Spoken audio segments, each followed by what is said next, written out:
Baay'ee egaa mee haasaa gara oliitti dubbatan keessatti dhimma fonqolchaatiin wal qabatu tokko kaastanii turtanii. Dhiyeenya kana dhimma fonqolchaa wal qabatu dhaaboleen adda addaa keessumaa jaaroliin namoonni gurguddaan abbaanuu ta'anii kana nutti yaadaa jiru waan jedhu tokko qabii kaasee ture jechuudha. Egaa biraatiin immoo mootummaa ce'umsaatii fi roodmaappii waan jedhu tokko qaamolee adda addaa yeroo dhiyeessanii fi warri Ameerikaa namoota yeroo san dubbisaa turan dhageenyarra tarii gama kanaan akka dhaabaatti wanti beekuu dandeessu. Akka waliigalaatti inni nama hin jiru jettan fonqolchi mootummaa Abiyyi Ahmed haasaa sanaa kan ce'umsaatu dhiyaatuuf deemaa jiru kana gara fonqolchaatiin kaasee namoota Oromoo mootummaa Oromooti jedhamsa ittiin soraachisuuf ittiin kakaasuuf immoo namoota sana ittiin qabachuuf immoo maal yaadeeti? Maaliif jennaan namoota kana miti waan xiqqoo hawaasa ganda keessaatii fi waa dubbatan iyyuu yeroo itti ajjeesu agarra. Dhimma sanarraa maalirraa ta'eetu dubbate? Hiikoo maaliif qabaa? Egaa ani hangam beekutti Itoophiyaa keessatti fonqolchumti yaalamuu fi namni walitti dhufee mari'atee jira yaadu hin turre. Sobni aadaa siin jedheera namticha sanaaf. Sobni aadaa qofaa immoo miti sodaan immoo qaamudha. Sodaata dabeessa sagal du'aa oolu. Arginee maddiinsaa qalaa'ee luqqa'ee dibataan qabee taa'aa jira. Hanguma ani ilma Mangistuu natti fakkaatan akkasuma ittuma fakkaruuti qilee bu'uuf deemu hanga Mangistuun ga'e sana yoo ta'u natti fakkaatu. Namni kun hidhiin itti luqqa'ee fuulli itti luqqa'ee arrabni furdatee dhukkubsataadha jechuu dandeenya. Kuni sammuudha dhibbata taate. Dhiphina isaa sana yeroo tokko gadi baasee yeroo haasa'u sobasti jijjiirratee waan hafuura baafatutti fakkaatu dubbata. Ati mee nama kana nagaa jechuu hin dandeessu jaaljalli. Nama meetira 50 abaaboo dhaabeenii akka biyya Itoophiyaa kana keessatti lafa magariisa akkasii kana keessatti namni mushurraan iddootti suuraa kaaduu hin qabdu waan ta'eef meetira 50 dhaabeenii kana namni na ajaa'ibsiifachuu dide nama jedhu akkasii saayikoo nama akkasiiti namni kun waan ta'eef abbootiin keenyi tokko fonqolcha uumuuf walitti dhufan. Hin argu iyyuu xixiqqni isaa ta'u fonqolchi irratti gaggeeffama. Fonqolcha warri gaggeessuu danda'u walii galee immoo jira yoo ta'e gaaffii bira. Naati soba Abiyyii kana akkatti hiiktutu hin jiru. Nama daataa sobu nama bara durii xiyyaarri faa dhufe jennaani sanduuqa reeffaatti godhanii deebisanii jedhee daataa nama sobu akkasii nama yeroo jalqabaaf anatu sana hojjete kana hojjete erganii dhufee sun ta'e erganii nama rakkina gad-aantummaa akkasii qaburraa wanti ati eegdu oduu akkasii. Mootummaa ce'umsaatu turuu fi namoota fakkeenyaaf akka gadduu fa'aa akka ilkaan akka lidatuu fa'aa si waa dhiyeessaa turan. Warri suni waan barbaadan itti fakkaate dhiyeessuu ni danda'u. Lidatuun amma yeroo hedduu afaan Amaariffaa mataatu fedhee waa barreessaa turetu ture. Waan isitti fakkaate rakkoon Itoophiyaa akkaataa kanaan furamaa jedhu mataa dhufoota isaa immoo walitti fidee gara kitaabaatti akka barreessaa jiru waan akkasii jira. Suni Ameerikaa walii waa'ee mootummaa ce'umsaatti dubbatammoo waan biraatii waan biraa. Abiyyi namoota akkasaati qaba. Namoota sammuun dorrobaa homaa tokko iyyaan. Itti paarlaamaa keessa taa'ee mugaa ooluu jechuudha. Warra kanatti dhufee odeessa maaliifii jedhee kan gaafatutu hin jiru achi keessa. Namni maaliif kana jette kuni sobaa nama jedhutu hin jiru. Sobni suni isaaniifuu hirameetudha hojiitti hiiku. Gadi bahanii maxxansu. Akkasittidha jiraatu waan ta'eef. Warra soba akkasii irraa fuudhee oomishee maxxansee nama burjaajessutti haasaa beeku. Nuti immoo ija keenyatu miidiyaa irra jira waan ta'eef arguun oollu akkatti ijaaf gurra qabannutu hin jiru. Inni argina. Ituma qaanuuf nu ilaallaa jechuudha. Kanarraa kan hafe waan biyyittii keessatti deemu maaltu deemaa jira akkamitti deemaa jira ABO bootti maal quba qabdu? Waan quba qabnu quba qabna. Hireen Oromoo Empire Itoophiyaa akkasitti bututte kana keessatti bor maal ta'uu qaba? Naannoo Empireettiitti isa qawwee hidhatee jiruu fi isa akkas siyaasaa wal ijaaree jiru gidduutti Oromoon maal labaafachuuf deemaa isa jedhu irratti hojjenna waan ta'eef dirqama waan naannoo keenyatti kan beekuu dirqama. Isa kana kan nama yaaddessu isa kana kan ani beeku. Yoo hireen tokko Empireettii keessatti carraan wayii akka bara 2018 argame Oromoon maal ta'uu qaba? Eenyu faatu jira? Qaama siyaasa Empire Itoophiyaa keessa isa qawwee qabu haa ta'u isa qalama qabu. Kana kan si yaaddessu kana ati hordofuu qabdu kana waliin kadhati micciiraa oolu. Inni kun jiguudha qaba jechuudha gabaabaa dubbii. Yeroo inni jiguu kan dhufu maalidha namoonni nama yaadu. Jiguun isaa immoo akkamittiin jigaa? Warra qawwee jigsa moo warra siyaasaa jigsa? Mootummaa ce'umsaatu dhufa moo mootummaa waan baay'ee jira jechuudha. Provisional, transitional, waan barbaade iyyuu haa ta'u. Maaltu itti aanee ta'a warra akkasitti mootummaa kana jibbu. Mootummichuu qaama achi keessatti akka du'ee irraa biqilu. Akka warri kun Tigireen gaafa duute keessaa biqilee jechuudha. Keessa isaarraa waan biqilu qabaachuu danda'a. Kana ka qophii ati gootuu fi waa'ee naannoo kee jiru kanatti beektu. Kanaaf fonqolchi Itoophiyaa keessatti Abiyyi haasa'u hin turre. Jiraachuu dhiisus mala sichitti jiraachuus mala. Mootummaa ce'umsaa warri Ameerikaa tolchuuf hojjechaa turanii quban qabu. Wanti haasa'amaa ture jira. Sadarkaatti dhaqanii milishaa gandaa haasofsiisuutu ambaasaaddoroonni Ameerikaa yeroo socho'aa turanii immoo argineerra qaamni suni mootummaa sana hanga sadarkaa gandaatti dhaqee haasofsiise qofaa miti. Isa hidhates isa hin hidhannes mootummicha mormuu isaa haasofsiisaa ture. Waan isaan jedhantu jira sana asirratti akkas jedhame isa jedhu ABO waan isaan waliin haasa'e asirratti waan haasa'e. Waan ta'uu qabu achi keessaa isaaf hin fudhata. Waan hin taane immoo hin ta'uu fi hin fudhatu. Eenyuyyuu waan nuun taane bakka isaan jiranitti kaleessa dhiisnee deebiin. Kanaaf wanti haasa'amu hundumti isaa waan dubbatamu. Garuu ifaa fi bilisa ta'ee kan diida jiru wanni Abiyyi sobu sobasaa akkatti soba mitii jettee mirkaneessuu dandeessutu jiru namni daataa sobu isa kana ni sobee hin sobne akkatti jedhu. Egaa achumatti deemna torbee darbe kana haaromsa diinagdee jedhee mootummaa Belfaast keessatti gariin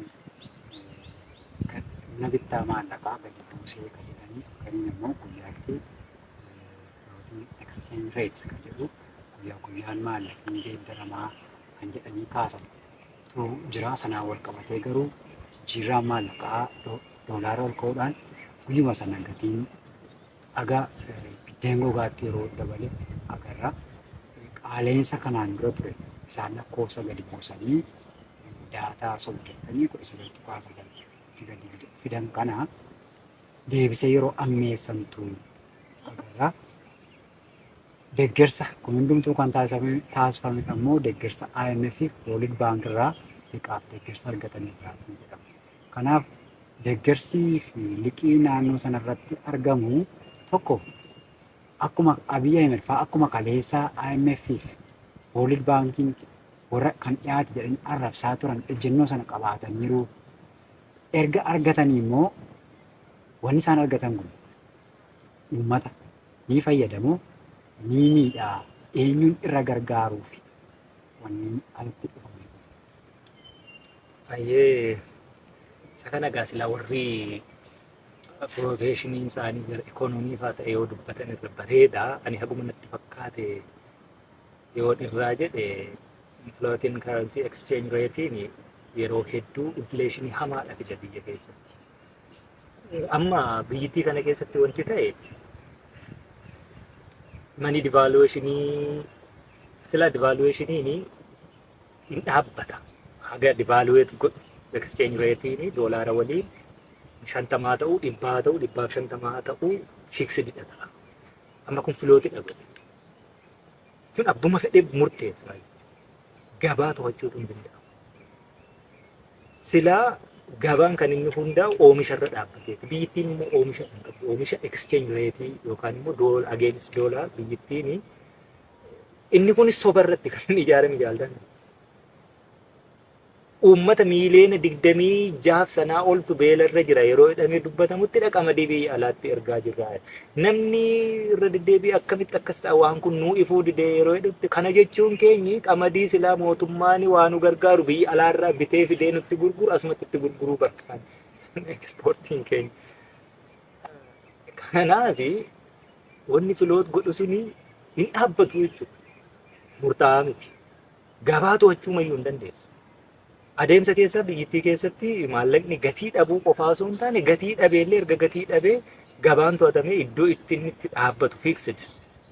Iddoon itti dhaabbatu sun hin jiru waan ta'eef birrii har'a kumtaala 2 baattee gabaa dhaqxeetu daabboo tokko bitte. Borummoo kumtaala 3 si gaafata. Iftaan immoo kumtaala tokkotti gaddeebi'a. Achii immoo kumtaala 4 baattee gabaa dhaquu si gaafata. Jijjiirama. Jeequmsa fida. Yookaan kiraayisisii isa jedhu ikonoomik kiraayisisii fida. Yeroo haasa'an immoo ittiin qophoofne beeki bara yeroo dheeraan liqaa kadhattuun egaa kadhataa oolte weeddisaa daakte dhimmitii itti qophoofne siin jetti jechuudha. Yeroo dheeraa kadhataa turte jarri kun yeroo kadhataa dhaqxetti gatii bittaa maallaqaa against dollar akka gadi buusantu haasa'amaa ture. Walaasaa turan. Walaasaa turanii 65 gooneetu 65 irraa immoo suuta dabalaa deemnaa innaan didame jechuudha. Biyyittiin dinagdee laamshofteetti. Dinagdeen laamsha'uu ishee kan ilaaltu immoo barsiisonni yuunivarsiitii doormii bulaa jiru. Dinagdeen laamsha'uu ishee kan arguu jirtu immoo namni waajjira mootummaa adda addaa keessa hojii hojjetu mana kiraa waan kaffalu hin qabu waan ta'eef idduma waajjira hojjechaa oolu dharafaa jiraa jechuudha. Dinagdeen laamsha'ee akkaataa kanaan jiru kuni parsantii hangasiin immoo guddataa jiraa siin jedha. Ifa daataa soba warri kun inni jedhu irra deddeebi'ee kanaaf namni hedduun hojii mootummaa keessa hojjechaa ture miindaa argachuu dadhabee warra gaddeebi'ee kophee ataa'utti jira. Hojii dhabee waan kophee irraa argatutu irra qoonqoo banamte duuchee bulaa jechuu waan inni mootummaa irraa argatu caala. Mootummaa sadarkaa sanatti kufee biyya kuffisee jiru kana maallaqa divaaluweet godhaatii liqaasinii kenninaa ennaa jedhanii yeroo dheeraa kadhataadha ture malee maallaqni divaaluweet akkaataatti ta'u sanayyuu ikoonomistoota fidanii irratti qopheessanii irratti mariisisanii akkaataa kamiinuu divaaluweet isa goonaa jedhanitti yaadama. Liqaan sun dhibe biyyi immoo jigaa jiru. Foreign exchange ratein isaanii wanni isaan kaazinaa keessaa qaban yeroo hedduu torbee 2 fa'aa jedhamanii. Kanaaf dhaqee warri Ameerikaa isa shutdown pointii jettee yeroo mootummaa wal dhabee booddee garuu revive godhanii dhufanii sana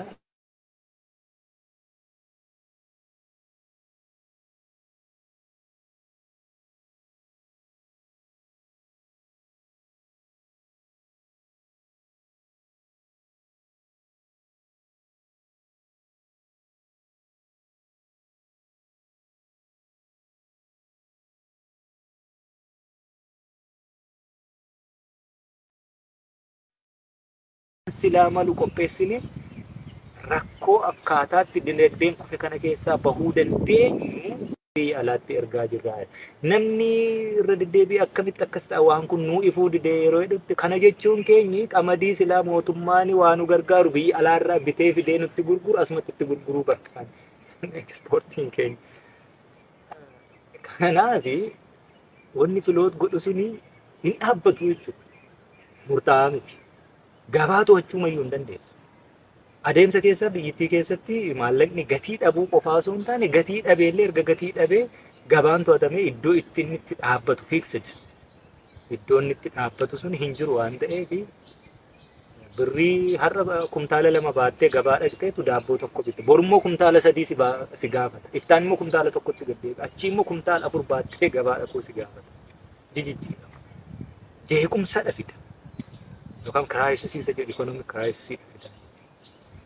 yeroo haasa'an immoo ittiin qophoofne beeki bara yeroo dheeraan liqaa kadhattuun egaa kadhataa oolte weeddisaa daaggee dhimitiire itti qophoofne siin jetti jechuudha. Yeroo dheeraa kadhataa turte jarri kun yeroo kadhataa dhaqxetti gatii bittaa maallaqaa ageenis doolaar akka gadi buusantu haasa'amaa ture walaasaa turan. Walaasaa turanii 65 gooneetu 65 irraa immoo suuta dabalaa deemnaa innaan didame jechuudha.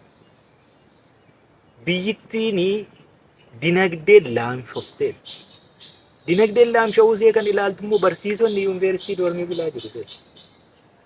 Dinagdeen laamsha'uu ishee kan arguu jirtu immoo namni waajjira mootummaa adda addaa keessa hojii hojjetu mana kiraa waan kaffalu hin qabu waan ta'eef idduma waajjira hojjechaa oolu dharafaa jira jechuudha. Dinagdeen laamsha'ee akkaataa kanaan jiru kuni parsantii hangasiin immoo guddataa jira siin jedhu. Ifa daataa soba warri kun inni jedhu irra deddeebi'ee kanaaf namni hedduun hojii mootummaa keessa hojjechaa ture miindaa argachuu dadhabeetu warra gaddeebi'ee kophee ataa'utti jira.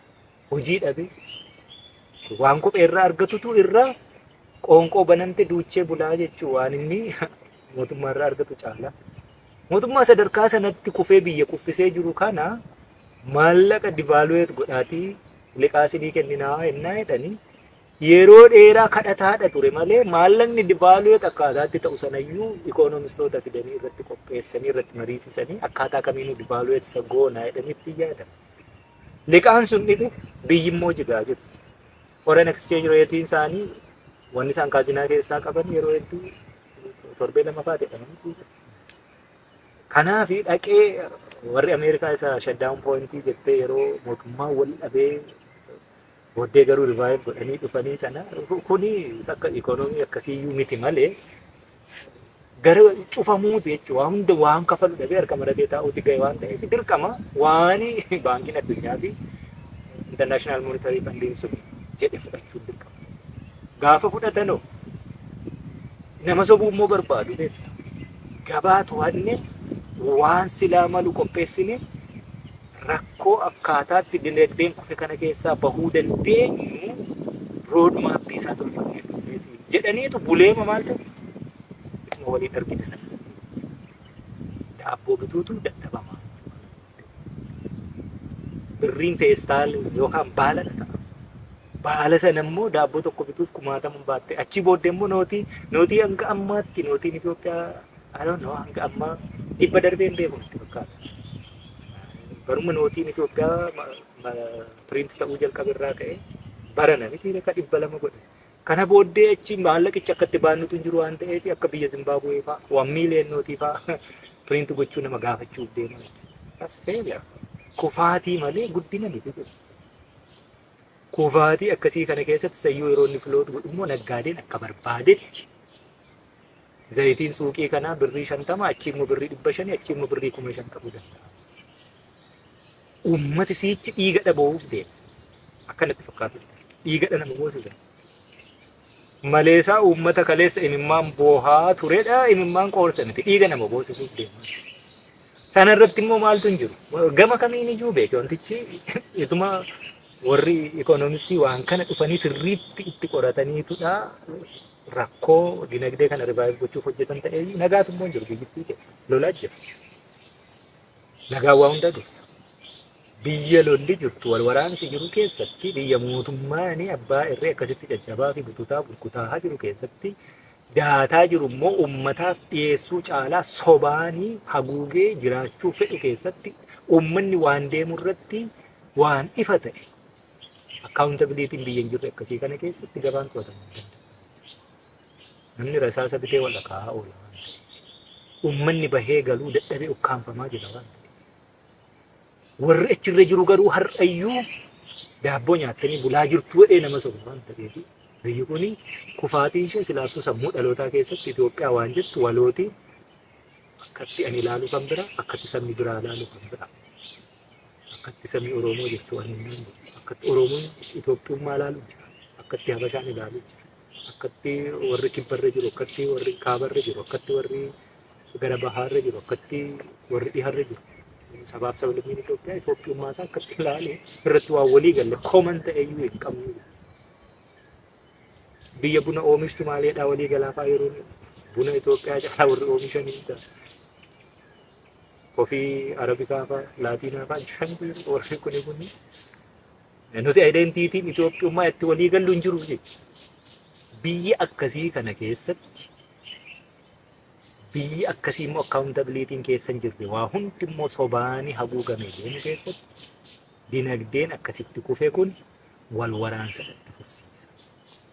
Wal waraansa akkasitti itti fufu kun immoo yoo jabaattee bakka irraa waraanaa jirtutti saba waraanaatii jirtuu sana hin jabeeffanne ta'ee dubbiini waan sumaalee mudatee Liibiyaa mudatee warra Yemanii irraatii mudatee suni Oromiyaa keessattis mudachuu keessumaa ammoo waraanni bilisummaa Oromoo kan inni beekuu qabu yoo wal dhaga'ee waliin tarkaanfatee Oromoo tokkoomse silaayyuu Oromoo tokkoomsuun egaa akkuma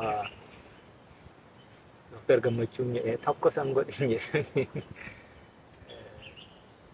tokko jechuun nama tokko gochuu jechuun yaada isaa jechuun yaadni isaa ammoo tokko Oromummaa irratti dabalu amantiidha. Amantii yoo ta'e amantiin nama fidee walii hire inni siyaasa biraati. Nutti kennan. Ani dhimma amantii kana irratti amantii namaatti hin bu'u waan inni itti amanu galu hin qabu. Waaqa tokkotti immoo nan amana. Waaqa sana immoo namatu walii qoqqoode. Fakkeenya tokko namni boqqolloo tokko mulluu nyaata.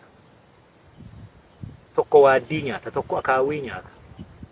Tokko immoo daakee maxinee nyaata, tokko immoo biddeen godhee nyaata. Boqqolloon garuu boqqollumaa qabiyyeen boqqolloo keessa jiru immoo maaloo ishiin kaarboohayidireetiidha. Qabiyyeen isaa sanuma wanti inni yeroo ati waaddii nyaadhu, ati lakki waaddiin hin taatu, akaayii nyaadhu, ati lakki akaayiin hin taatu, mulluusaa nyaadhu, ati lakki marqiitii nyaadhu, ati lakki maxinii nyaadhu ennaa jedhu boqqolloon boqqolluma wanni inni walitti kennaa jiru waan bira aadaa nyaataati wal dhaalchisa. Yeroo dhaqee wallolee tokko injifatu marqii nyaadhu jedhee marqitee nyaachuuf maal sitti gurgurata? Ani kaleessa waadeen nyaachaa ture.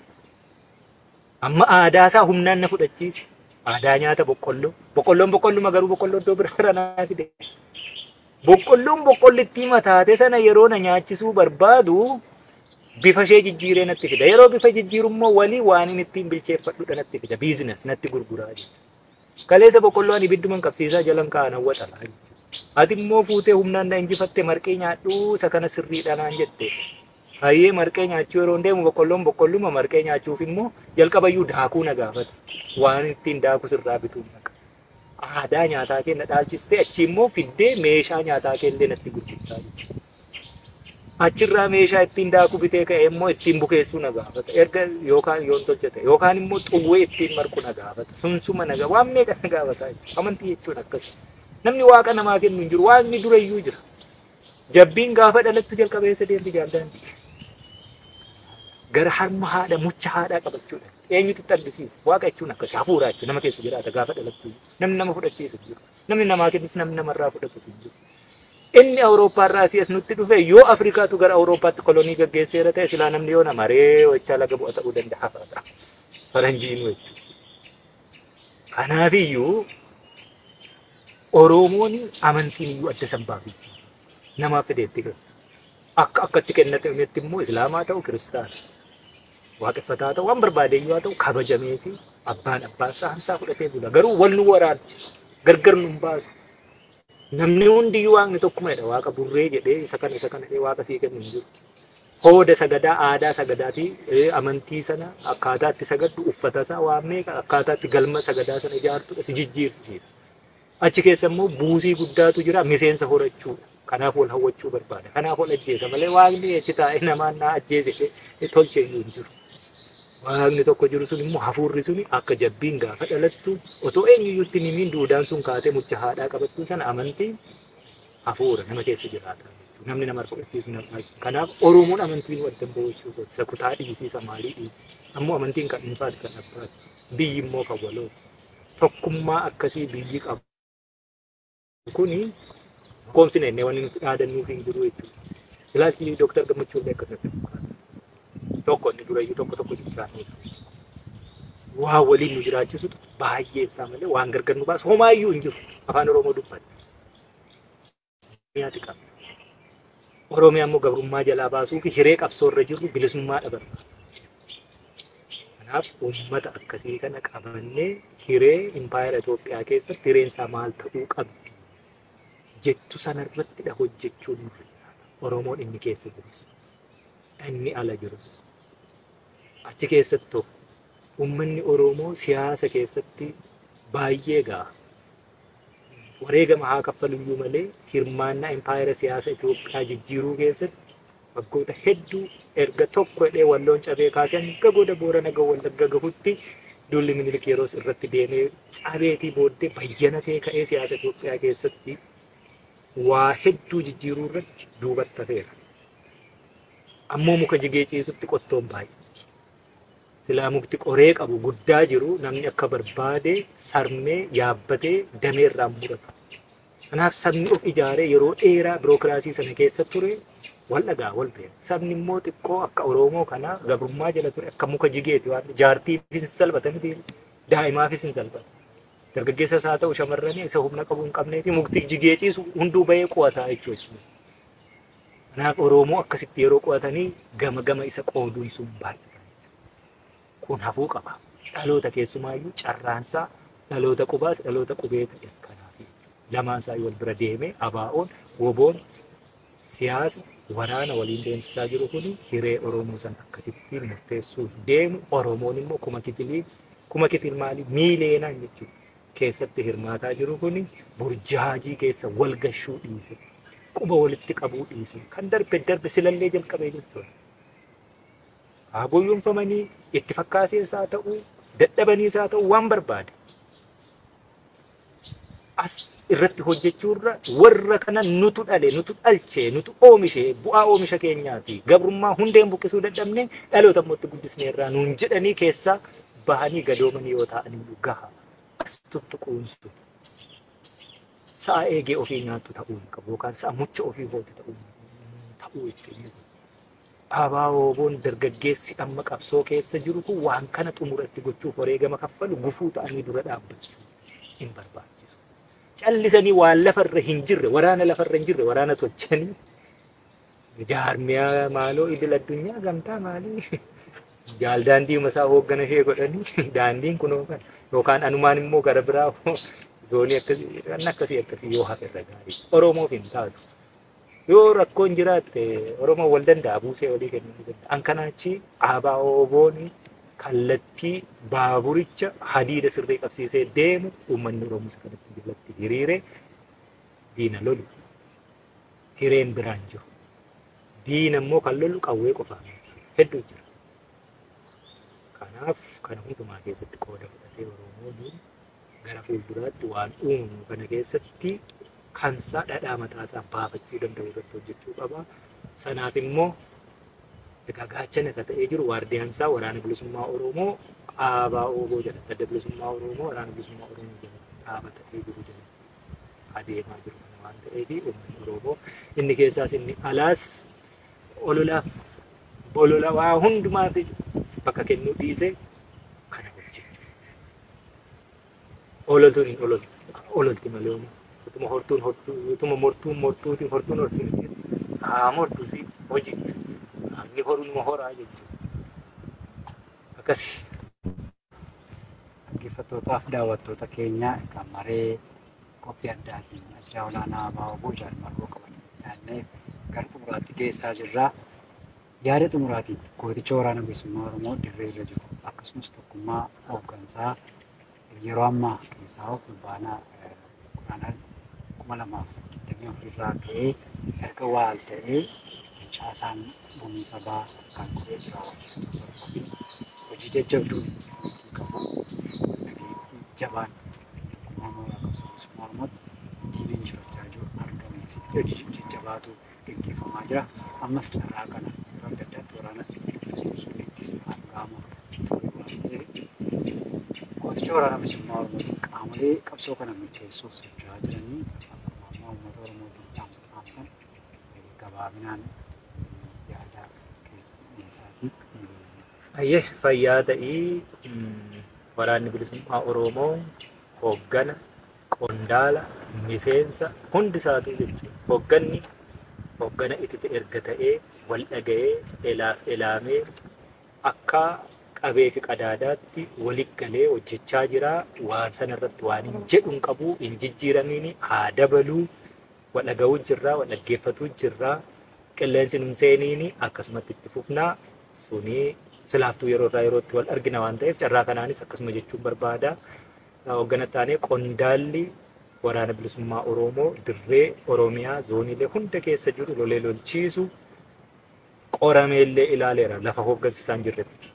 Kanaaf qondaala yeroo dheeraa keessa muuxannoo lolaa fudhatee saayinsii lolaa itti du'ee dogoggora isaarraa barate waan ta'eef caalaatti kanaa olitti qophii adeemu hooggansisaa wal ta'ee karoora baafatee kallattii kennuu fi fuudhee miseensatti dabarsee hojiitti hiikuu keessatti daran dachaa ammallee dirqama dachaa bakka of qopheessu akkasumas immoo miseensi waraana bilisummaa Oromoo guutuu Oromiyaa keessa jiru isa kanaan duraa caalaa naamusni isaa akka sibiilaa jabaatee hawaasa isaa keessatti roorroon diinarraayyuu isa gaha waan ta'eef roorroo sirna dhablummaa naamusa cabsuu kana hundumaarraa of qusatee maqaa isaa tiksatee maqaa silaa diinnillee nu gurraachessu baay'ee jira waan ta'eef isa sanallee farra isaa qopheessee irraa of eegee uummata Oromoo yoo beela'e waliin yoo qabaates waliin ba'aa isaa gargaaree rakkoo isaa gargaaree rakkoo furuu fi gargaaree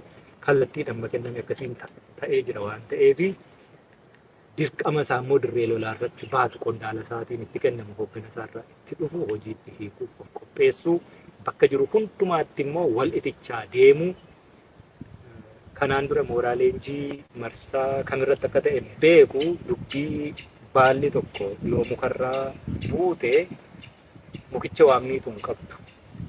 Mukichi deebi'ee malatisa. Baalli sun ofii cittee dhibbaddi biyyootti makamti waan ta'eef haga hiddaan buqqee hin bannetti jira taanaan lalisaadha. Kanaaf Aabaa Ooboon akka qilxuu hiddisaa yeroo dheeraa lafa keessa gaffagaatee bubbeen kamuu hin raafneeti waan ta'eef qobboo taatanii jigiidha yookaan immoo baala qilxuu sanarraa bubuutu taatanii ofumaaf hirbaata diinaa hin ta'iina. Bakka jirtanii jaarmiyaa itti galtanii hojii hojjechuuf of qopheessaa. Waraanni bilisummaa Oromoo inni jaarmiyaa keessa jiruu fi warra akkasittiin illee baala qilxuurraa buute ta'ee jiru kanallee fayyisuuf inni deemaa jiru sun silaayyuu dirqama isaa beeka. Dirqama dachaadhas fudhatee hojjechaa jira waan ta'eef egaa galatan qabu sabaaf bahee lubbuun isaa miti foon isaatu baata malee lubbuu sabaati Oromiyaaf iddootti barbaadamtutti immoo kennuuf of hin qusatu. Egaa maasaa diinnu ni beekti gootummaan waan qolatu sana qolachaa uummata isaafis waan ta'uu qabu waan hojjetamuu qabu hojjechaa gabrummaatti guduunfaa gochuuf waan hojjetamu irratti yeroo irraa yerootti ganama hirribarraa ka'u guyyaa oolee galgala rafuuf deemu keessatti ganama narrabaa ka'u maalan hojjechuuf jira har'a Oromoo fi hireen amma lubbuun jirutti galgala immoo har'a ooleera maalan hojjechaa oole lubbuun jira halkan kan immoo waan hin dogoggore waan hin sirreesse qabsoo maalirraan irraa eegdi kan hundumaa of gaafachaa qabsoo haa tarkaanfachiifnu dhaamsa kiyyaa waraana bilisummaa Oromoo baay'eensaa inni amanu numa amanaa gariin immoo jaan argine malee amanu ka'e ololallee gaa wallaalaan kee hedduun jira jaalmarrooni baqatee faatiidha jira jedhanii egaa kun Taanzaaniyaa miti Oromiyaa ama inni kunis dirree qabsoo irra jira qabsoon immoo nama laalaniiti kaayyoo laalaniiti kaayyoon immoo kaayyoo kumnikiti irratti wareegame dhiigaanidha barreeffame lafeenidha utubame lubbuudhaanidha tikfame waan ta'eef kaayyoo sana hordofaa jechuu barbaadaa fayyaa ta'e jaalladhanii egaa sigaa kana caalaa atis ulfaadha hankanumaan qaba.